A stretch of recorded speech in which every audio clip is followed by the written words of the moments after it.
మన జీవితం టీ తయారు చేయడం లాంటిది. టీలో ఎన్నో పదార్థాల మిశ్రమం ఉంటుంది. ఎన్నో పదార్థాల మిశ్రమం వల్ల తయారయ్యేదే టీ. మనలో ఉండేటటువంటి అహంకారాన్ని బాయిల్ చేయాల్సినటువంటి అవసరం ఉంటుంది.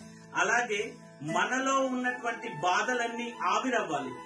ఇందులో టీలో వేసేటటువంటి చక్కెర ఏదైతే ఉంటుందో మనం మాట్లాడే మాటలను గుర్తు చేస్తుంది.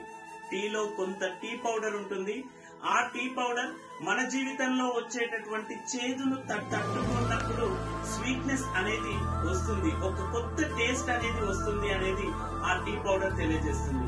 ఫైనల్ గా ప్రతి ఒక్కరు పొరపాట్లు చేస్తూ ఉంటారు. ఆ పొరపాట్లను ఫిల్టర్ చేసినప్పుడే అద్భుతమైన టీ ఎలాగైతే తయారవుతుందో జీవితం కూడా ఒక అద్భుతమైన టీ లాగా ఉంటుంది.